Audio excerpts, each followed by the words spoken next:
believe it because I'm the one doing it. But anyway, yeah, so I'm just gonna get back to painting Douglas Adams. I was just like a few minutes ago going through my old stream trying to see what I did in it. Not much, did not do much. If you don't remember, I started shading, or if you weren't here yesterday or whatever, started shading this lovely guy yesterday, Douglas Adams, coolest guy I've ever seen. He's a cool guy. If you didn't hear me say that enough times yesterday, he is.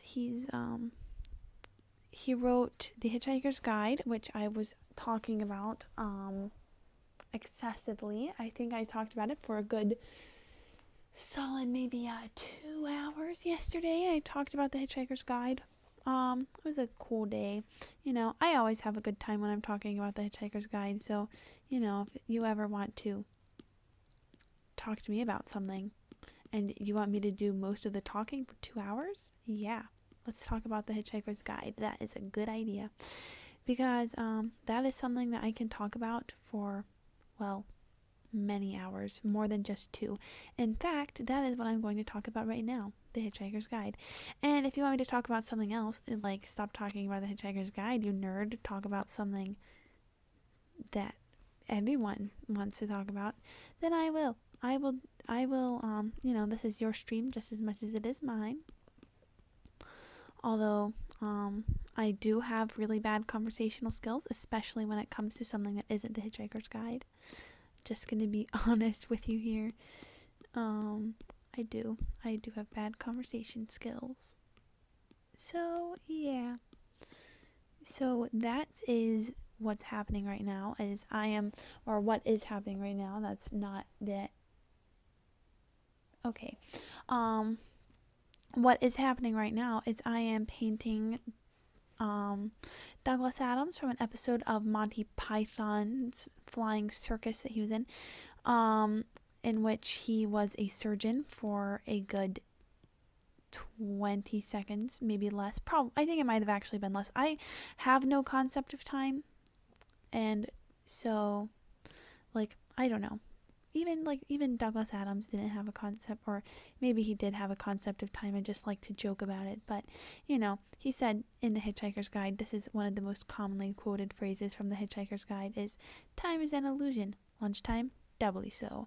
That's what Ford said to Arthur, right, when Arthur was drinking alcohol, and he said 2 pints before lunch, and Ford said time is an illusion, lunchtime doubly so.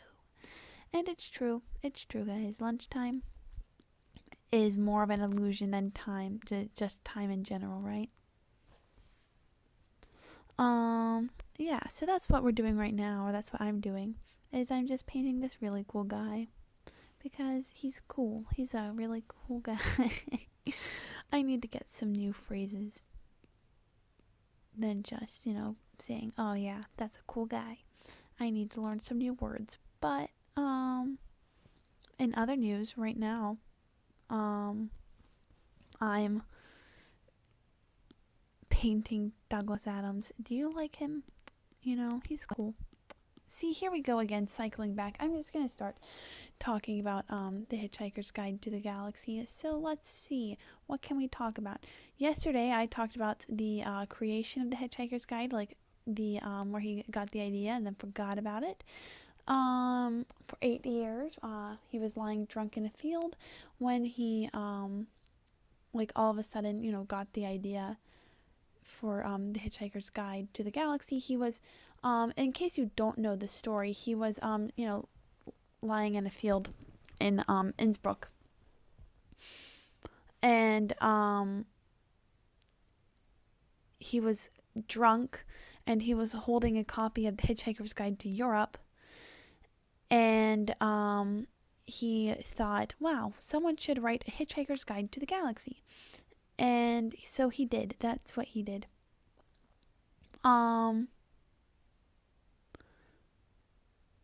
Sorry, I'm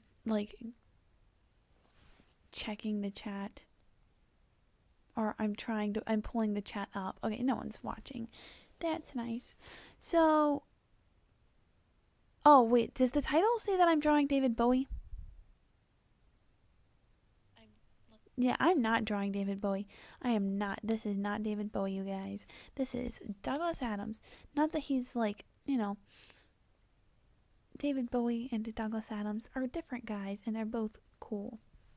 They're both cool guys. Yeah, I'm not drawing David Bowie, so I'm sorry for the misleading title.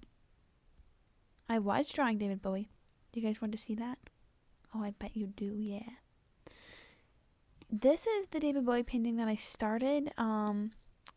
Here is the semi-finished product. I've still got some polishing work to do, like on his chin and on the scarf thing that he has on his neck. And down here we've got this David Bowie painting that I started on stream yesterday. I believe it was yesterday. I think it was yesterday. Yeah, but I am not drawing David Bowie right now. I'm drawing a cool guy. Well, David Bowie's a cool guy too, but I'm drawing a different cool guy. I'm drawing a really fruity guy. Let's say that. Oh, there's something I can talk to you guys about. So the phrase fruity, is a phrase from coined in the first Hitchhiker's Guide novel when I believe it is when Zaphod is being introduced. I could be wrong, but I believe it is. And there's a footnote that says that defines fruity as or a fruit as being